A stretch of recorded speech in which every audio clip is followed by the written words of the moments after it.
வணக்கம். இன்றைக்கி நம்ம சேனலில் ரொம்ப சுவையான மொறுமொறுப்பான புடலங்காய் ஃப்ரை பண்ண போகிறோம். இது சாம்பார் சாதம், ரசம் சாதம், வெரைட்டி ரைஸ் எல்லாத்துக்குமே பொருத்தமான ஒரு சைட் டிஷ். இப்போது அந்த புடலங்காய் ஃப்ரையை பண்ண ஆரம்பிக்கலாம். புடலங்காய் வறுவல் பண்ணுறதுக்கு 1/4 கிலோ புடலங்காய் கழுவி வச்சுருக்கேன். இந்த புடலங்காயில் லேசாக அந்த வெள்ளைப்பகுதி இருக்கும், அதை வந்து லைட்டாக இந்த மாதிரி மட்டும் தோலை சீவிடாதீங்க. இந்த மாதிரி எடுத்துட்டோம்னா நமக்கு நல்ல க்ரீனிஷாக இருக்கும் காய். இந்த மாதிரி எடுத்துட்டு வட்ட வட்ட துண்டுகளாக கட் பண்ணிக்கலாம்.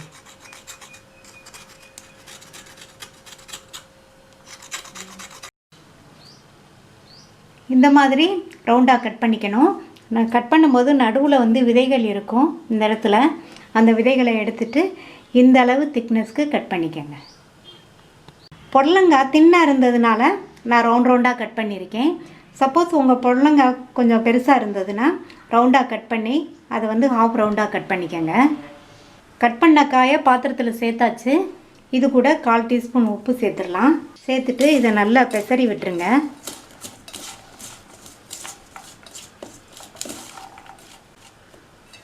மூடி வச்சிடலாம். ஒரு 15 நிமிஷம் இருக்கட்டும். 15 நிமிஷம் ஆச்சு, திறந்து பார்க்கலாம். புடலங்காய் நீர்க்காய்ங்கிறதுனால நம்ம உப்பு வேறு சேர்த்து பெசரி வச்சுருக்கோம்ல, தண்ணி வந்திருக்கு பாருங்கள். இப்போ இந்த தண்ணியை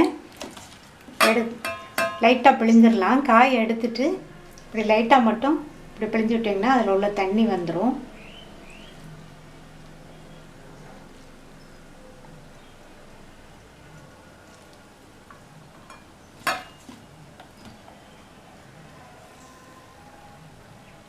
லைட்டாக பிழிச்சு விடுங்க, காய் உடஞ்சிடாமல் இருக்கணும்.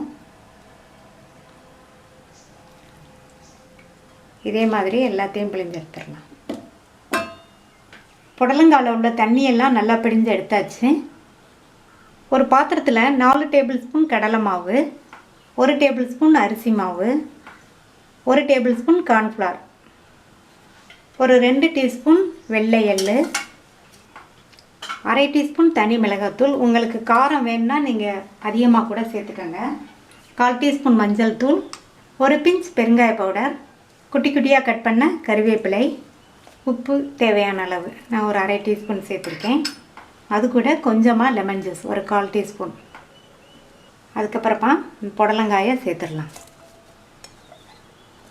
சேர்த்துட்டு நல்லா ஒன்று போல் பெசரி விட்டுருங்க.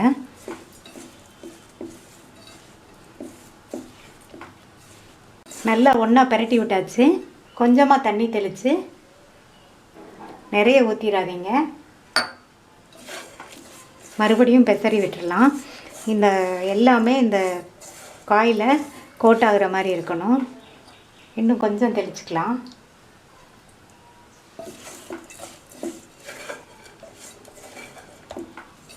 நல்லா பெசரி விட்டாச்சு. இப்போ எண்ணெயில் போட்டு எடுத்துடலாம். ரொம்ப முக்கியம், தண்ணி வந்து நிறைய ஊற்றிடாமல் லைட்டாக மட்டும் தெளித்து விட்டுக்கோங்க. கடாயில் எண்ணெய் விட்டு சூடாயிடுச்சு. ஸ்டவ்வோட தீயை கொஞ்சம் குறைச்சிட்டு இந்த மிக்ஸ் பண்ணி வச்ச புடலங்காயை கொஞ்சம் கொஞ்சமாக சேர்த்துடலாம்.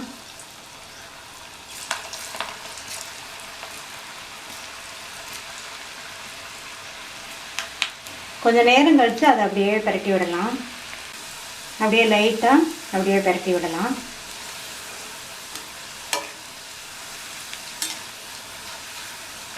புடலங்காயில் பொரியல் கூட்டெல்லாம் பண்ணுவோம். இது வந்து ரொம்ப வித்தியாசமான ரெசிபி. குழந்தைங்களும் பெரியவங்களுக்கும் எல்லாருக்குமே பிடிக்கும். நல்லா பரட்டி பரட்டி விட்டு பொன்னிறமாக வந்தோடனே எடுத்துடலாம். நல்லா ஒன்று போல் பரட்டி விட்டு இன்னும் கொஞ்சம் மட்டும் பபிள்ஸ் இருக்குது, அந்த பபிள்ஸ் எல்லாம் அடங்கினோடனே எடுத்துடலாம். நல்லா கோல்டன் ப்ரௌன் ஆயிடுச்சு. இப்படி எடுத்தால் தான் நல்லா கிறிஸ்பாக இருக்கும். எடுத்துடலாம்.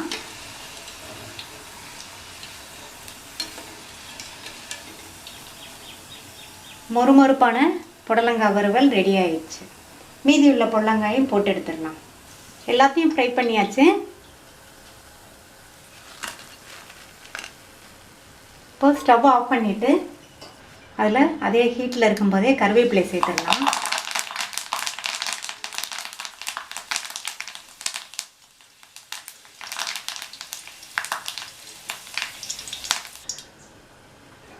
எண்ணெயில் வறுத்த கருவேப்பிலையை இதில் சேர்த்துடலாம்.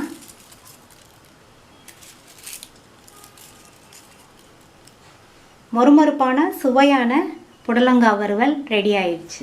நீங்களும் ட்ரை பண்ணி பார்த்துட்டு லைக், ஷேர் அண்ட் கமெண்ட் பண்ணுங்கள். தமிழ் ஃபுட் கார்னர் சேனலுக்கு சப்ஸ்கிரைப் பண்ணுங்கள். தேங்க்யூ.